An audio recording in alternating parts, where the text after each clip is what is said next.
쓸데없는 물건 걷어치우고 커피에 집중해라 는 말입니다. 선택과 집중입니다. 마라톤 전투를 이끌었던 밀티아데스가 썼던 전술은 나중에 페르시아를 멸망시킨 알렉산드로스도 똑같이 씁니다. 난 늘 많은 군대로 적은 군대를 이겼다네. 모든 곳을 다 지키려면 모든 곳이 약해진다. 여러분 안녕하십니까. 손자병법 읽어드리는 강상구입니다. 오늘은 사진 한 장 보여드리면서 시작하겠습니다. 10년쯤 전에 찍은 사진인데 이 뒤를 주목해 주세요. 익숙하지만 어딘가 다른 마크 보이시죠? 미국 시애틀에 있는 스타벅스 1호점입니다.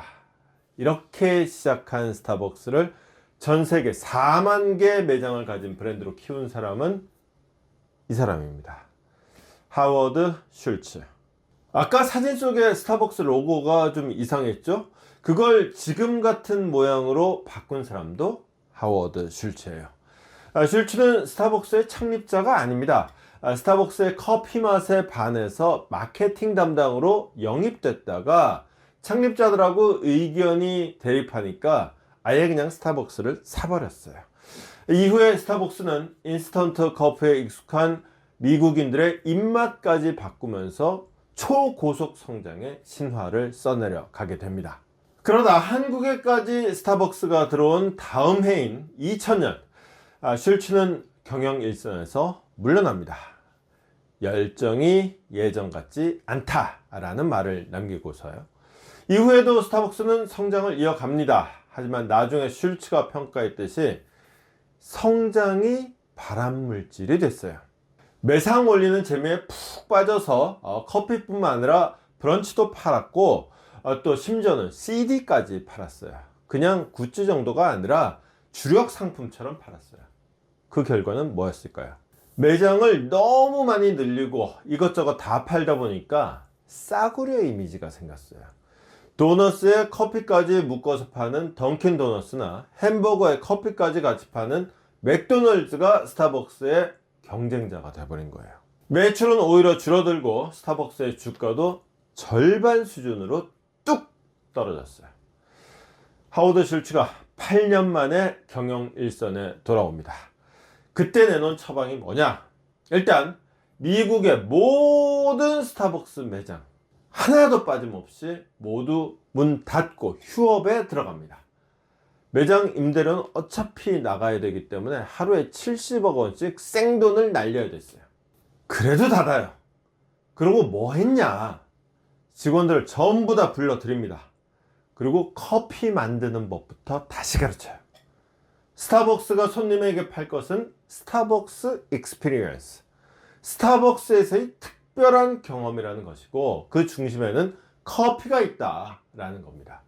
쓸데없는 물건 걷어치우고 커피에 집중해라 는 말입니다. 하워드 슐츠가 돌아온 다음 해부터 스타벅스는 다시 초고속 성장을 이어가게 됩니다. 물건을 많이 깔아 놓는다고 잘 팔리지 않죠. 잘 팔리는 물건 하나만 있으면 됩니다. 폼으로 다른 물건에 힘 빼지 말고 잘 만들고 잘 팔리는 물건에 집중해라. 선택과 집중입니다. 서양사의 시작은 고대 그리스죠. 그리고 그리스가 역사의 중심에 올라서는 계기는 페르시아와 전쟁에서의 승리였어요. 당시 페르시아는 세계 최강의 강대국이었고 그리스는 정확히 말하면 아테네인데 존재감도 없는 나라였어요. 오죽하면은 당시에 페르시아 황제가 이렇게 말을 했다죠. 아테네가 도대체 어디 붙어 있는 나라야? 사실 페르시아의 압도적인 전력 앞에 항복 대신에 항전을 선택한 게 이상할 정도이긴 했어요. 당시에 병력도 잘 봐주면은 3대1, 많게 보면은 10대1 정도로 절대 열세였거든요. 아테네 병력이 한 10,000명, 그리고 페르시아 병력은 적게는 3만 명, 많게는 10만 명까지 보거든요. 어쨌거나 페르시아와 아테네는 마라톤 평원에서 맞붙습니다.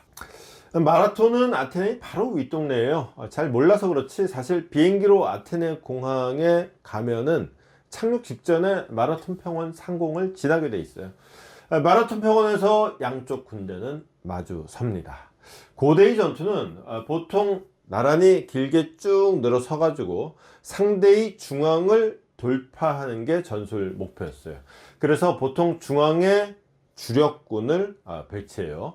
페르시아 군대가 딱 그렇게 배치를 했습니다. 그런데 아테네군의 진용이 달랐어요.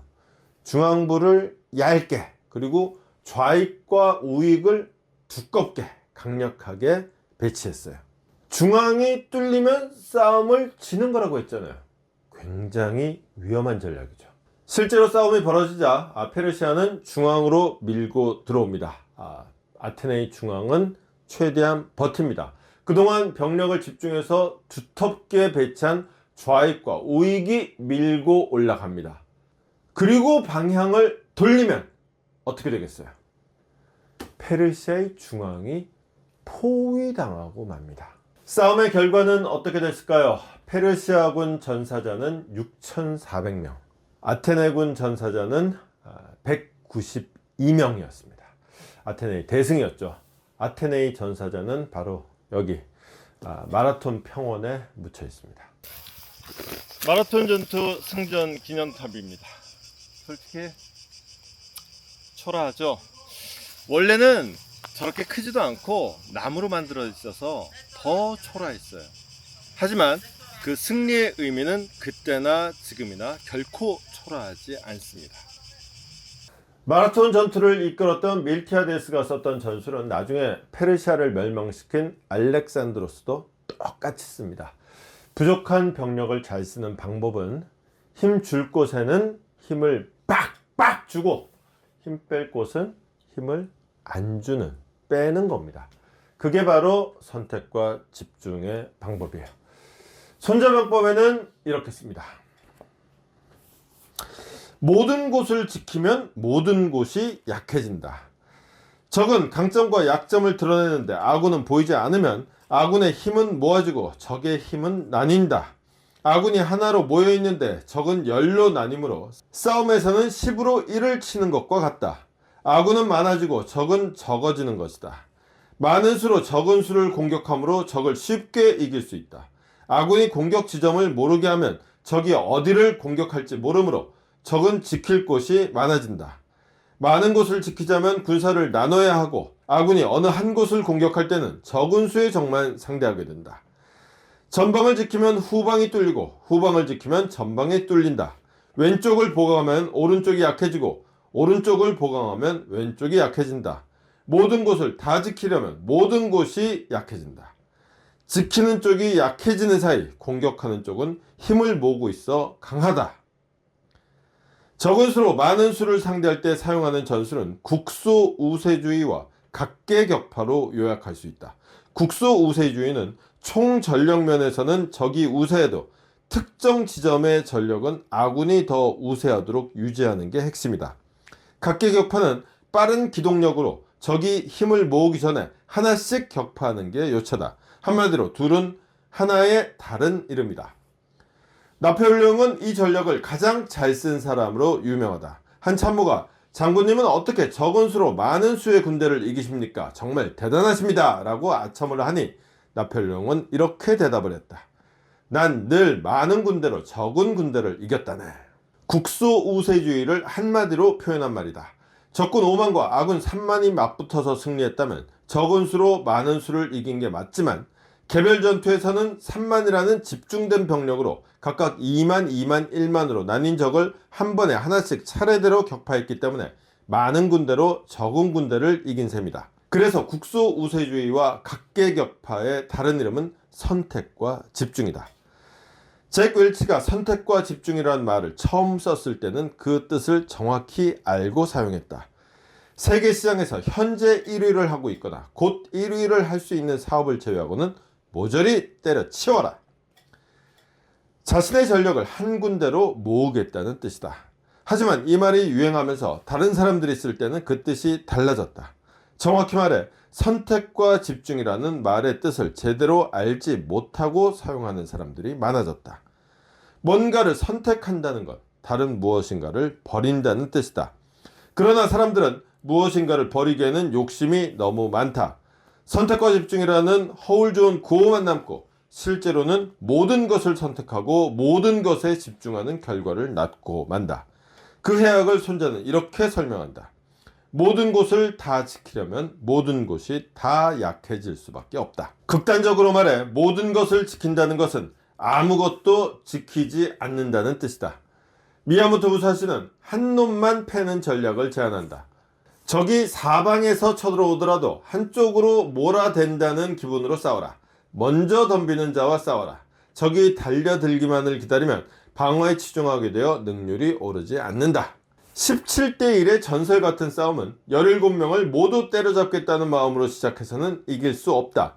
한 명만 패서 나머지는 처절하게 깨진 한 명을 보고 도망가게 해야 한다.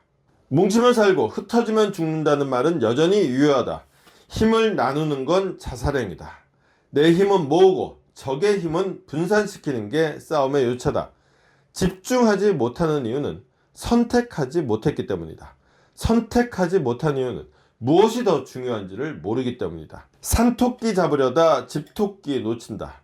두 마리 토끼를 잡는답시고 허세를 부리지만 실상은 어떤 것을 잡아야 이로운지 헷갈리기 때문에 둘 다 잡으려는 것이다. 그리고 대개 한 마리도 못 잡는다. 살면서 가장 절실하게 필요한 전략이 선택과 집중인데 가장 어려운 전략이 또 선택과 집중이에요. 뭔가를 선택한다는 것은 다른 뭔가를 버린다는 뜻이거든요. 위험을 감수해야 하고 또 책임이 뒤따릅니다. 그래서 적지 않은 경우 최악의 선택을 하죠. 바로 선택 자체를 포기하는 거예요. 무난하게 지는 싸움을 하는 가장 흔한 방법이기도 합니다. 자, 이제 또다시 선택의 시간입니다. 우리는 위험을 감수하고 선택을 할까요? 아니면 무난하게 선택을 포기할까요? 그것마저도 우리의 선택입니다. 오늘은 손자방법을 통해서 선택과 집중, 모든 것을 지키면 모든 것이 약해진다 라는 구절을 중심으로 알아봤습니다. 내용 재밌었거나 유익했다면 구독, 좋아요 부탁드립니다. 저는 더 좋은 영상으로 보답드리겠습니다. 고맙습니다.